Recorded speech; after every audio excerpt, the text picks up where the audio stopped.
Hare Krishna, Gauranga. Just bringing another Krishna conscious on the go. I'm just driving down the motorway. Something a little bit different for a change. And I was looking at all the, when you're driving on the motorway, you see all the road signs for all the big major cities and so on and so forth. Like Nottingham, Manchester, Birmingham, Leicester. And for me, these places all represent book distribution. They're all Sankirtan spots where I've distributed books over the years. And so there's a lot of nice memories there. And I was thinking actually that this is a very powerful tool to one, help keep us sane in life. Because again, as I always say, this not that I don't want to be negative, but life gets a bit difficult sometimes when you're having those little quiet moments to yourself when the mind becomes overwhelming, or certainly we have so many memories over the years, good memories, bad memories, mixed memories, spiritual memories, family memories, whatever it is, work memory, and the research dictates this point. Research states that we have a tendency to think about the bad ones, to remember the bad ones, to hold on to those memories. This is a kind of common theme that happens with memories. But one funny joke about it is because they make for better stories, right? Usually there's some horrible event happened, or someone did something we've never forgotten it, because it's big drama, And again, as there is a little bit of a nature there, speaking for myself, but maybe others will admit to this, there can sometimes be a tendency to criticise. If we get really disturbed about something, we can then kind of paint a certain picture of the event, according to how our emotions were driven at that time, or even how they are now, our conditioning, our emotions, our desires and needs. We can somehow warp the truth, and even if we don't warp the truth of it, but nonetheless there's a certain feeling attached to the memory.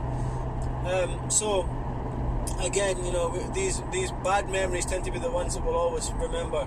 When we see that person or that place or whatever it is, where that memory will shoot straight to your mind, And obviously, of course, naturally, everybody has good memories. There's so many things that happen, and it could be the simplest thing: a good memory of a day at the beach, or a nice walk through the woods, or an amazing feeling towards a person, or in a moment of relationship, or something like that, or some day with the kids, whatever it is, or even a meal, or a job interview, or passing your driving license, whatever. The silliest thing to the most vital, important thing in life. There's so many good memories, so many bad memories.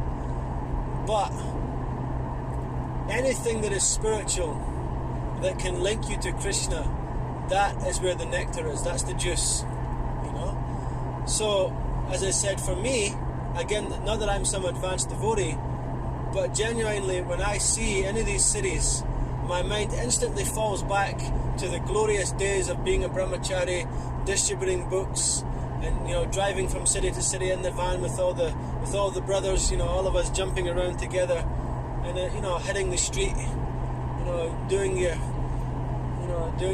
seva, and then coming back and staying in someone's house or something, and having prasadam, doing extra reading, extra kirtans, harinams, these things. And even like, for example, my dad, who's also a book distributor as well, he practically speaking, for some 20 odd years, or maybe more, of his book distribution, he was mainly focused on door to door around the villages, the towns, these kind of things. So anytime we drove past one big massive housing development, he'd be thinking, oh, I wonder what kind of people's in there. Is it working class, middle class? I wonder how I would do books in that place. He starts dividing up the streets into sections, how I could cover this many 100 houses, 200, because that's you become absorbed in your service. When I gradually became a bit less active on book distribution, I'd still hopefully and humbly like to try and consider myself a Sankirtan devotee, but as I gradually became less active, and I would be going into the city centres, especially when I lived still back in Scotland, I would go to Glasgow city centre, and And when I would go through Glasgow city centre, I used to reflect that Glasgow city centre streets was a place of pilgrimage, because the Scottish devotees there have done so much book distribution that those city walking streets are like tirthas, you know, because so much Sankirtan is done there, the atmosphere is purified. So when I would be walking along to my office, you know, early in the morning, I'd be lamenting and thinking that, you know, oh, I'm not on book distribution, but I felt like I was on I was going to book distribution, because that street, that section of, you know, that shop that I would stand at with my book box represented devotional service. So just like, again, driving past the sign for Manchester or Birmingham or Leicester or whatever it is, I'm thinking, oh, Sankirtan, I wonder if the city centre is busy today, I wonder how many nice people there is, you know. So we can relish these aspects of our devotional lives and our fond memories to help us enhance our present state of mind. And this can be done with anything, you know. If you're more inclined to being a pujari, or you're inclined to being a cook, you know, for Krishna, you'll have some memories of, you know, something where you were making nice preps for the Lord that turned out very well, and all the devotees appreciated, or your family appreciated, or your friends, or you were able to, for example, my wife, she's so keen to give prasadam to other people. I mean, to the point where I can't, you know, for someone who'd done preaching for years and done classes and done big speeches to different groups and sort of led kirtans in the street, I cannot bring myself to just give my work colleagues or give my next door neighbour some food, you know. I find it cringeworthy to just be like, hey, look, I made something, you want to try it, you know. Whereas my wife can effortlessly give prasadam to anyone, you know, and used to have me going out to my office with extra, you know, food for people who would want some prasadam, you know, like whether it was sweets or even if it was some savouries or something, you know. So, you know, this is a perfect example. If you really relish the concept of giving prasadam to people, when you're sitting in your darkest moment, hopefully you don't have many, but if it does happen, think about that, recall that moment of devotional service, that fond memory, but not just a good memory, you know, but an actual spiritual memory, and then bring Krishna into that moment. Because when you distributed prasadam, Krishna was present, because it's Krishna prasadam. When you distributed books, you were carrying Bhagavan in the form of the book, you know. You were carrying Krishna in his transcendental books. When you were, you know, on Harinam, you were spreading the Yuga Dharma, you know. So, and you're, of course, absolutely, Krishna is most present in that activity, you know. So recall these spiritual memories above all things, and try to bring Krishna into your present state of mind in whatever way you can, you know. However you can, and you'll find that there's so many ways, there's so many little services and so many little things that you do to remember Krishna. I mean, devotees do some ones that are seemingly funny. They're not memories per se, because my point was to talk about memories, but on the other hand, small things that make you remember Krishna. For example, my wife has one where when you put the light on for the first time in the house, everybody's to look at the deities. It's not a shastric, there's no shastric reference for something like that, but it's a harmless practice that suddenly can make you think about Krishna.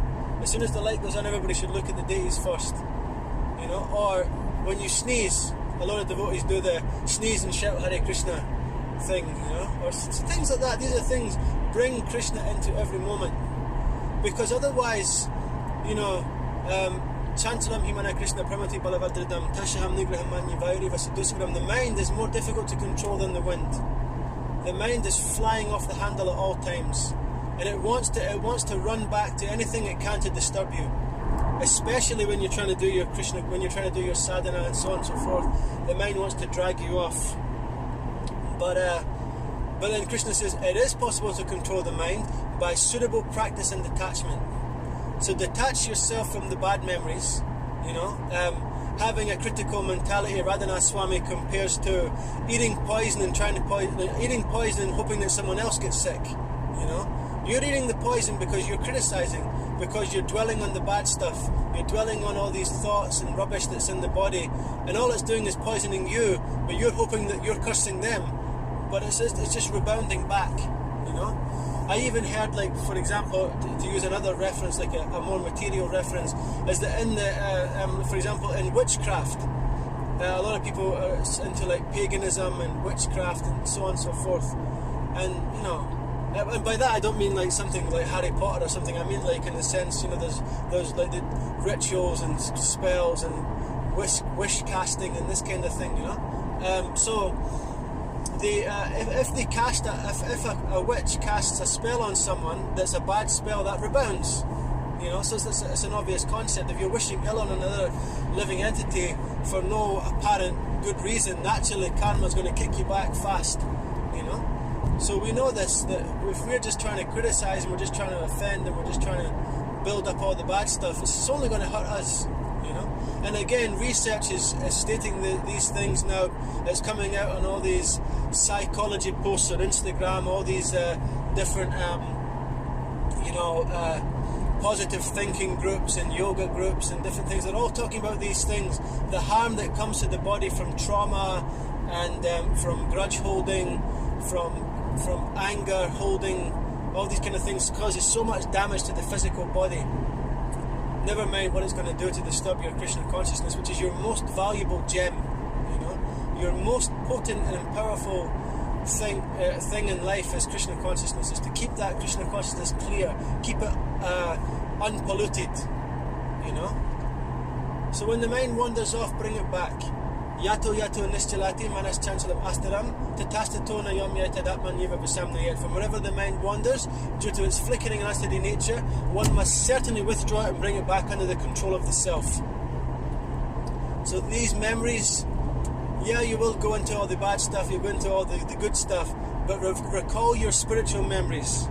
Most importantly, remember the Rathayatras, the deity Abhisheks, those intimate moments when you were offering arti to the Lord in the temple, or when you played mridanga with your friends, or when you led a kirtan, or when you spent just an hour reading Shastra to yourself, in that rare moment when you get away from the kids, or when you get or whatever it is, away from your work or something, you know. Recall the spiritual moments, because these ones will bring Krishna right into your presence. But that's just it for today. A little bit more of a longer one because I have more time, I guess. Srila Prabhupada ki jai. Gaura Premanandi Hari Hari Om.